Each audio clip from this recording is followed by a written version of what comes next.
Statements को further हम पढ़ेंगे। सबसे पहले जैसे मैंने आपको टाइप्स बताए थे कि जो स्टेटमेंट्स के टाइप होते हैं वो ये होते हैं कि आपके स्टेटमेंट्स जो है ट्रेशन सिक्वेंशियल स्टेटमेंट्स हैं, जिनमें आपका राइट लाइन, रीड की कंट्रोल स्टेटमेंट्स हैं, या हम कंट्रोल स्ट्रक्चर उनको कहते हैं जिसमें हमारे पास इटरेशन कंट्रोल स्ट्रक्चर्स हैं और सिलेक्शन कंट्रोल स्ट्रक्चर्स हैं, जिसमें इफ एल्स और स्विच ये आ जाते हैं। फ्लो ब्रेकिंग में हमारे पास क्या क्या आ जाता है? फ्लो ब्रेकिंग में हमारे पास गोटो, ब्रेक और कंटिन्यू आ जाते हैं। ये हमारे फ्लो ब्रेकिंग स्टेटमेंट हैं। ठीक है। एक्सेप्शन हैंडलिंग स्टेटमेंट्स भी है, चेकड और अनचेकड भी स्टेटमेंट्स है, फिक्स्ड और लॉक स्टेटमेंट्स है। हम फिक्स्ड और लॉक को आगे पढ़ेंगे, लेकिन इस वक्त मैं आपको एक्सेप्शन और चेकड और अनचेकड का कंसेप्ट बताता हूं। सही है। अब हम एप्लीकेशन ऑन करते हैं, फाइल में चलेंगे, न्यू प्रोजेक्ट, कंसोल एप्लीकेशन, कोई भी हम नाम दे देते हैं इसका। ठीक है। मिसाल के तौर पे ये हमारा जो लेसन है वो बेसिकली किस पे है? स्टेटमेंट पे, स्टेटमेंट्स 1। हमने उसको ओके कर दिया।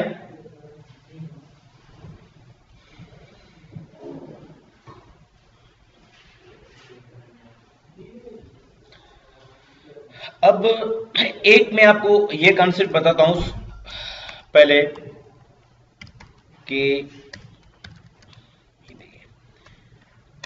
जैसे हमारे पास एक बाइट वेरिएबल अज्यूम करते हैं, byte b is equal, suppose मैं इसका वैल्यू दे देता हूं 256।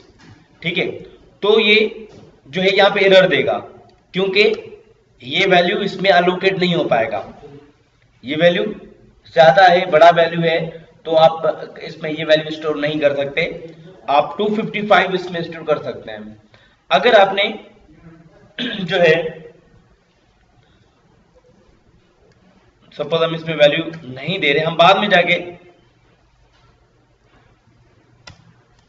हम इसका कहीं वैल्यू असाइन करते हैं, या हम इसमें b प्लस इज इक्वल 1 कर देते हैं। मिसाल के तौर पे b प्लस इज इक्वल 1 का मतलब होता है b के वैल्यू में इंक्रीज हो एक वैल्यू, तो भी आपका ये एरर आ जाएगा।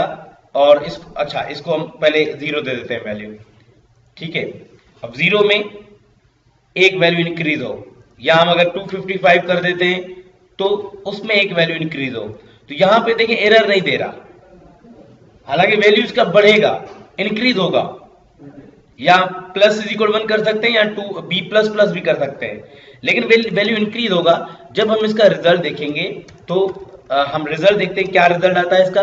हमने b लिखा और हम चलाते हैं F5 प्रेस किया हमने इसको एग्जीक्यूट करने के लिए, तो इसमें 0 रिजल्ट आ रहा है। 0 रिजल्ट आ रहा है b का। हालांकि हमने इसका वैल्यू जो 255 रखा है, प्लस हमने उसका एक वैल्यू इंक्रीज भी कर दिया, लेकिन हमारे पास जो है रिजल्ट सही नहीं आ रहा। ठीक है। अब ये 0 आ रहा है, मीन्स इसमें क्या हो रहा है, बेसिकली ओवरफ्लो हो रहा है।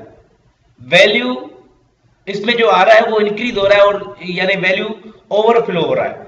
अब इस ओवरफ्लो को करने के लिए हमारे पास चेकड और अनचेकड जो है वो हमारे पास जो है वो स्टेटमेंट है, जिनके जरिए हम इनको यानी चेक या अनचेक करा सकते हैं। ठीक है। मिसाल के तौर पे अगर मैं इसको इसमें लिखूं चेकड में,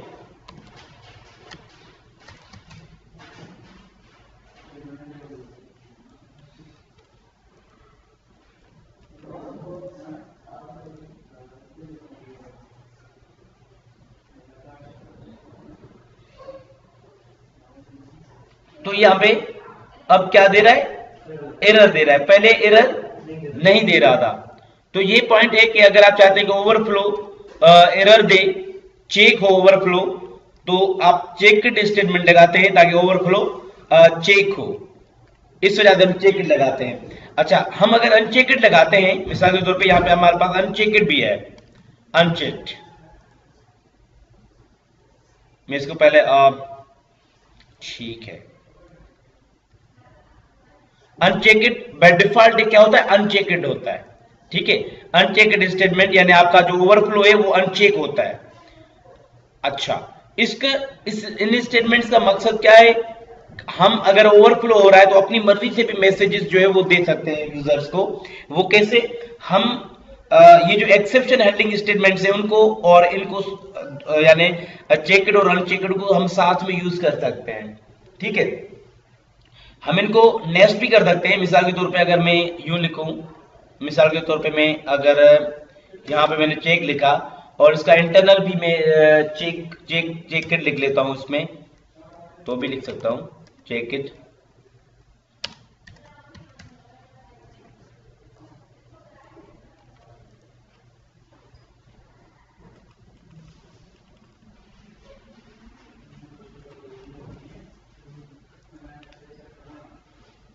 ठीक है, फिर भी ये काम सेम करेगा।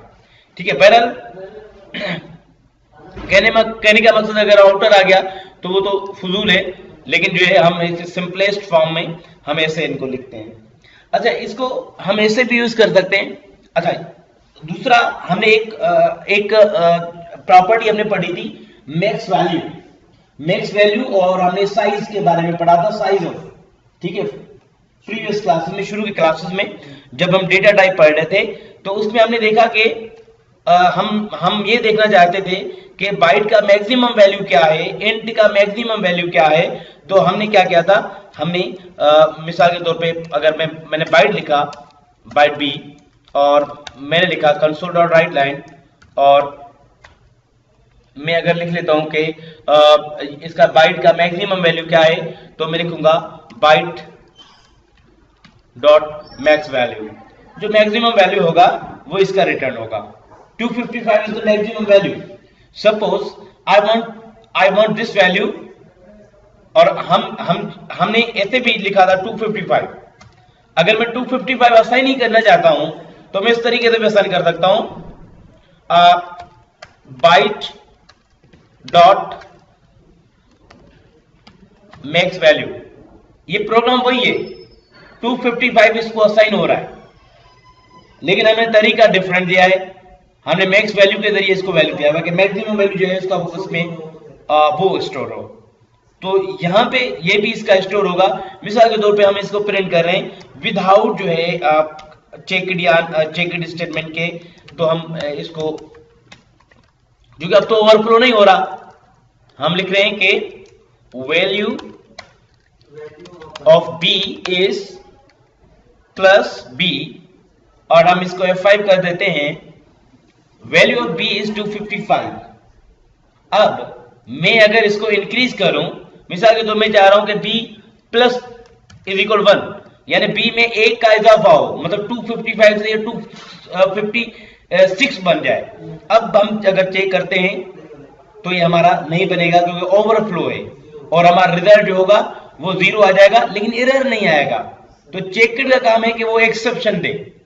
अब हम ये एक काम कर सकते हैं इसमें, मैं इसको कॉपी अलग से कर लेता हूं, वैसे प्रोग्राम तो सेम है लेकिन फिर भी एक अंडरस्टैंडिंग आपको आ जाएगी। ठीक है, अब हम क्या करते हैं, इसमें मैं इसको वैल्यू देता हूं चेकड में, लेकिन हम चाह रहे हैं मैसेज हम अपने तरफ से दें। ट्राई और केच, दो ऐसे ये ट्राई केच एक्सेप्शन हैंडलिंग स्टेटमेंट है, कैच और फाइनली भी होता है इनमें। हम डिटेल में आगे इनको पढ़ेंगे।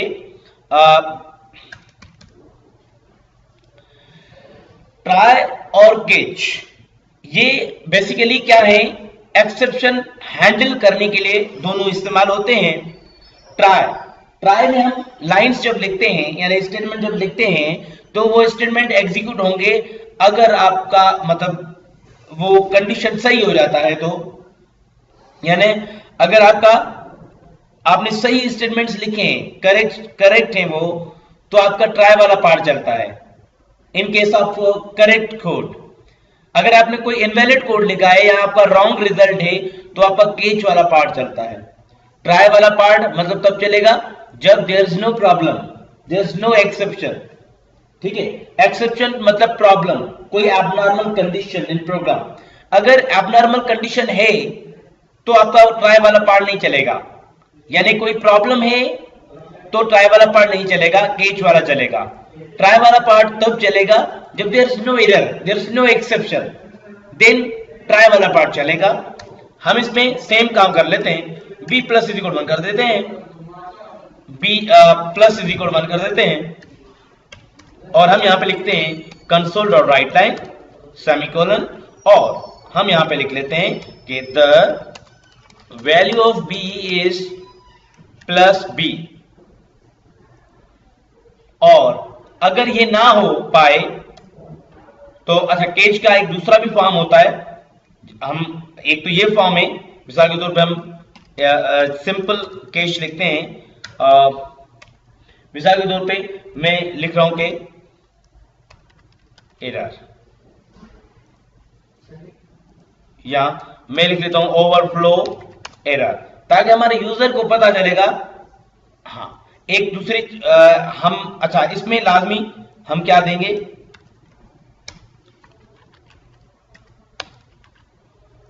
एक्सेप्शन एक क्लास है वो हम इस पे पास करेंगे। उसके अलावा अच्छा, हमने एक गलती की हुई है, हमने जो क्या कहते हैं ये चेक के स्टेटमेंट वो तो यूज किया ही नहीं है। हम इसमें लगाते हैं चेक इट।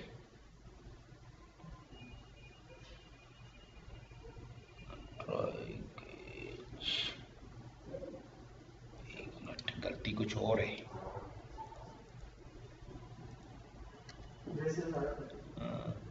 अब सही है। अब अगर इसको विदाउट चला के देखते हैं, ठीक है, कंसोल डॉट रीड की, ठीक है, वैल्यू ऑफ बी इज 0। अब वही सेम रिजल्ट आ रहा है, हालांकि ये क्योंकि एरर नहीं है, देयर इज नो एरर, ठीक है, कंपाइल टाइम वाला एरर है ही नहीं, तो इससे ज्यादा एरर नहीं आ रहा, ना ही कोई हमारा रन टाइम में कोई एरर आ रहा है। तो लिहाजा हमारा जो ये एरर है ओवरफ्लो का, वो कैच नहीं हो रहा, वो ट्रेस नहीं हो रहा। अब हम चाहते हैं कि ओवरफ्लो वाला जो एरर है वो ट्रेस हो। अगर वो गलती है तो बताए कि गलती है। तो अब इसको हम इस तरीके से लिखेंगे, और जो बेटर वे है वो ये है कि आप ऐसे लिखें, दोनों को साथ यूज कर लें। आप यहां पे लिखे चेक इट, ब्रैकेट दे दें और ये उसमें पास कर लें, ताकि ये आपका एक्सेप्शन चेक हो, ठीक है, चेक हो। अगर ओवरफ्लो मतलब चेक इट क्या करेगा, ओवरफ्लो चेक करेगा, ओवरफ्लो तो नहीं है, ओवरफ्लो होगा तो फिर वो एक्सेप्शन देगा। अब जब एक्सेप्शन देगा तो ट्राई वाला पार्ट नहीं चलेगा, ट्राई वाला पार्ट नहीं चलेगा और ये पार्ट चलेगा। और यहां पे आप कोई भी एरर आप दे सकते हो, मिसाल के तौर पर चाह रहे हम अपने तरफ से ना दें, जो भी एक स्केच में एरर हो वो आ जाए। अब वो क्या करेंगे, मिसाल के तौर पे हम ऐसे ही ओवरफ्लो एरर पहले देखते हैं, हम इसको चलाते हैं। अब देखें ओवरफ्लो एरर, अभी हमने लिखा है। अब जाहिर सी बात है, कोई भी एंड यूजर होगा, उसको पता चलेगा मैं गलती क्या कर रहा हूं, मैं वैल्यू ज्यादा दे रहा हूं, ओवरफ्लो हो रहा है। अब ये ओवरफ्लो एरर आपने देखा कि हमने मैसेज अपने तरफ से डिस्प्ले कराया ओवरफ्लो का। एक दूसरी चीज हम इसमें यूं भी इसको लिख सकते हैं, एक्सेप्शन लिख के क्लास एक्सेप्शन, बेसिकली केज के अंदर हम एक्सेप्शन के क्लासेस देते हैं। मुख्तलिफ एक्सेप्शन के क्लासेस होते हैं, उनमें कुछ ऐसे होते हैं जो स्पेसिफिक आपके एरर्स के क्लासेस होते हैं, जैसे फाइल नॉट फाउंड एरर है, अर्थमेटिक एक्सेप्शन है, इनके लिए अलग अलग भी हैं, लेकिन they are all inherited from the exception class. ठीक है, एक्सेप्शन क्लास मेन क्लास है, हम उसको यूज कर लेते हैं। हमने लिखा एक्सेप्शन EX। अब मैं क्या करता हूं, यहां पे लिख लेता हूं कि मैं अपने तरफ से मैसेज ना दूं, लेकिन EX के अंदर जो भी मैसेज हो वो प्रिंट हो, गेट मैसेज, या हाँ EX.toString F5। अब देखें system dot overflow exception, arithmetic operation resulted in an overflow as statement dot program dot main, मतलब हमें पूरा बता रहा है कि ये एरर है, हमें एरर का जो नेचर है वो पता चल रहा है कि एरर क्या हो रहा है इस प्रोग्राम में। पहले हमें एरर का पता नहीं चल रहा था। ये हमारा काम है चेकड स्टेटमेंट का। हम इसको कॉपी करते हैं और यहां पे रखते हैं। अब इस सेम प्रोग्राम को अगर हम अनचेकड करें, यहां पे मैं अनचेक लिखूं तो यहां पे सेम रिजल्ट आ रहा है, क्योंकि अब अनचेकड क्या कर रहा है, चेक ही नहीं कर रहा, आगे जा ही नहीं रहा, लिहाजा कोई exception, there is no exception आपका हैंडल ही नहीं हो रहा जो ओवरफ्लो का है। तो इस ओवरफ्लो के एक्सेप्शन को हैंडल करने के लिए हम चेकड को यूज करते हैं। बाय डिफॉल्ट अनचेकड स्टेटमेंट है, तो चेकड स्टेटमेंट जो है इसलिए इस्तेमाल होता है। ठीक है, ओके। नेक्स्ट इज, ये तो हमारा चेकड और अनचेकड स्टेटमेंट्स हो गए। और नेक्स्ट हमारे एक्सप्रेशन के बारे में कुछ मैं मजीद आपको बताता हूं, क्योंकि कल हमने जनरल पढ़ा था स्टेटमेंट्स और एक्सप्रेशंस के बारे में। आज मैं आपको एक्सप्रेशंस के बारे में कुछ बताता हूं। एक्सप्रेशन कि एक्सप्रेशन में क्या क्या होता है और एक्सप्रेशन में क्या क्या यूज होता है। तो first of all we are defining the expression. ठीक है, डेफिनेशन इसकी क्या है कि एक्सप्रेशन या expressions are used to manipulate data like in mathematics,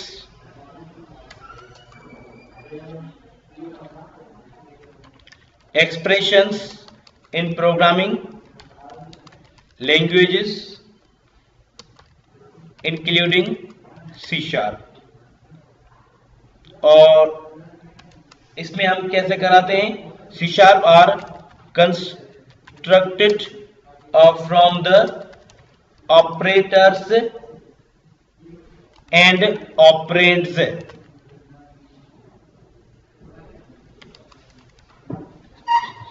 in expression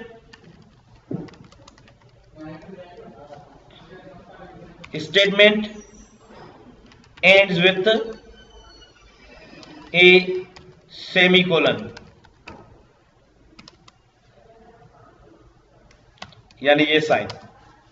ठीक है, डेटा को मैनिपुलेट करने के लिए जैसे मैथ्स के अंदर भी एक्सप्रेशन यूज होते हैं, तो प्रोग्रामिंग के अंदर भी एक्सप्रेशन यूज होते हैं। डेटा को मैनिपुलेट करने के लिए यानी कंप्यूटेशंस वगैरह करने के लिए हम एक्सप्रेशंस को यूज करते हैं। एक्सप्रेशंस में क्या क्या होता है, जैसे मैंने आपको बताया कि ऑपरेटर्स और ऑपरेंड होते हैं। अब ऑपरेटर्स और ऑपरेंड क्या है, ये तो 2 + 3, 2 और 3 ये ऑपरेंड है और प्लस जो है वो ऑपरेटर है। तो क्यों यूज होते हैं ये एक्सप्रेशंस,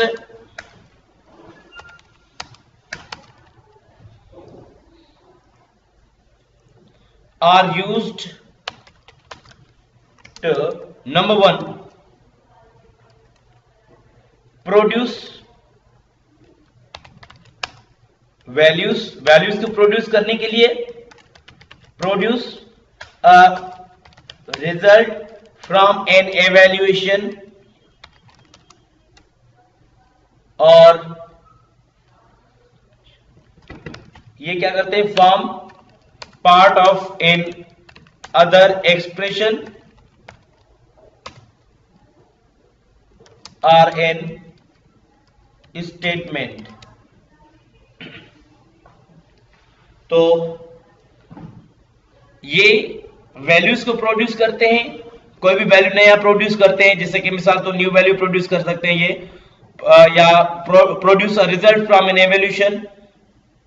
एवोल्यूशन का रिजल्ट जो है वो मतलब जैसे कैलकुलेशंस है, मिसाल के तौर पे अगर हम लिख लेते हैं C = A + B, मिसाल के तौर पे या हम लिखते हैं C = 5 + 2।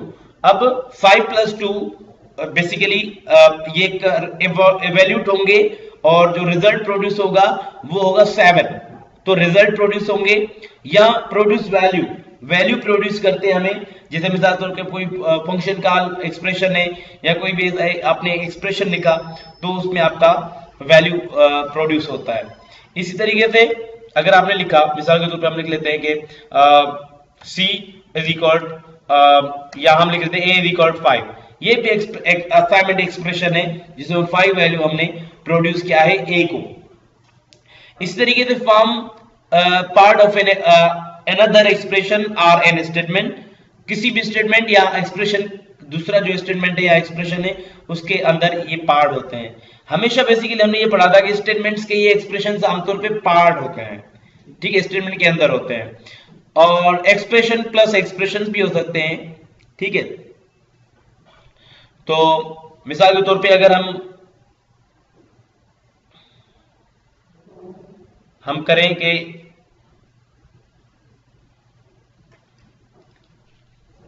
इसका और एक एग्जांपल कर लेते हैं। मिसाल के तौर पे हम यहाँ पे वेरिएबल चेंज भी कर सकते हैं। मिसाल के तौर पर अगर हम इंट आई कर दें इसको तो भी हम कर सकते हैं आई, और फिर हम यहाँ पे क्या करते हैं कि या तो इसका मैक्सिमम वैल्यू दे दें, या तो हम अगर मैक्सिमम वैल्यू पता नहीं है तो हम क्या करते हैं इंट डॉट मैक्स वैल्यू लिख देते हैं कि मैक्स वैल्यू क्या करेगा, खुद ही इसको वैल्यू दे देगा जो भी इसका मैक्सिमम होगा।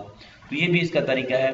अब यहाँ पे हम क्या करते हैं, यहाँ पे इसको आई लिखेंगे और फिर यहाँ पे हम इसको इसमें आई लिखेंगे, और इसी तरीके से अगर आप चेक करना चाहते हैं तो हम इसमें चेक करेंगे और हम इसको जब चलाएंगे तो ये हमारा अर्थमेटिक एक्सेप्शन देगा, सेम यानी ओवरफ्लो एक्सेप्शन देगा।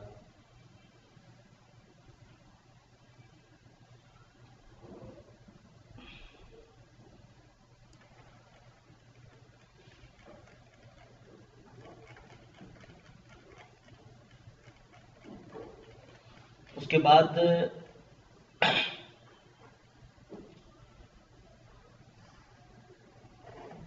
हम थोड़ा डिफरेंसेस देख लेते हैं कि स्टेटमेंट और एक्सप्रेशंस के दरमियान फ़र्क क्या है, फिर मैं आपको हर पॉइंट पे वो समझाता जाता हूँ कि उस पॉइंट का क्या मतलब है। कि यहाँ पे मैं एक टेबल जनरेट करता हूँ जिसमें कुछ मैं 3-4 पॉइंट्स लिखता हूँ इनके डिफरेंसेस पे। यहाँ पे मैं लिखा स्टेटमेंट और यहाँ पे मैंने लिखे expressions.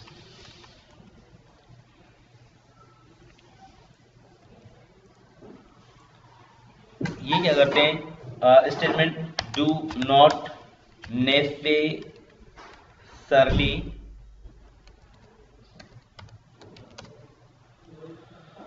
return values. For example, consider the following statement: int odd number is equal 5.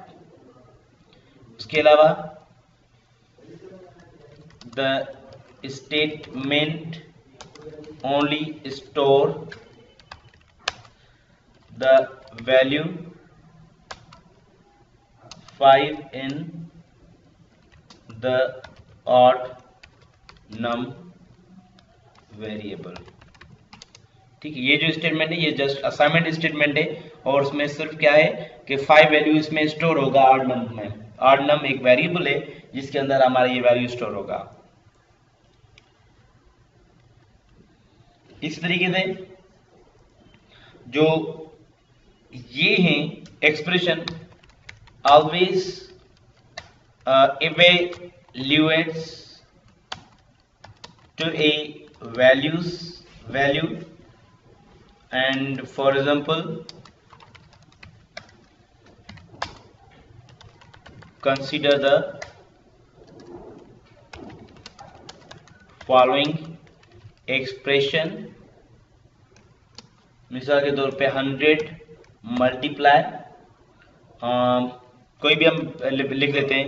मिसाल के तौर पर हम लिख लेते हैं 25 प्लस 10। तो ये बेसिकली एक नया वैल्यू रिटर्न होगा इससे और एवैल्यूट होगा।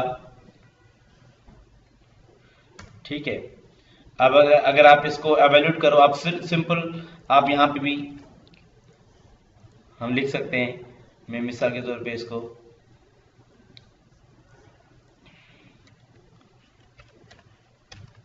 Console dot right line.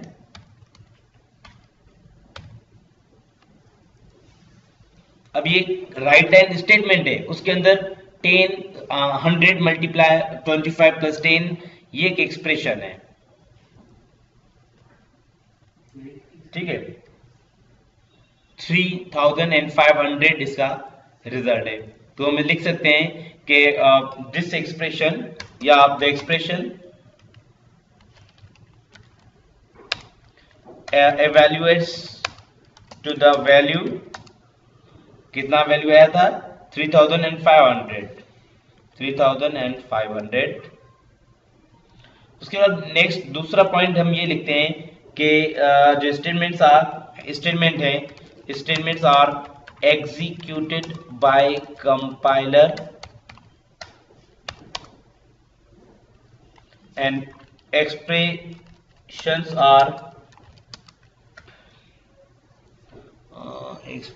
are part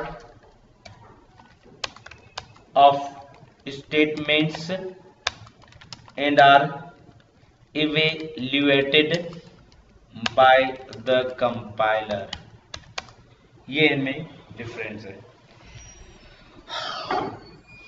okay, ये था स्टेटमेंट्स और एक्सप्रेशंस के बारे में।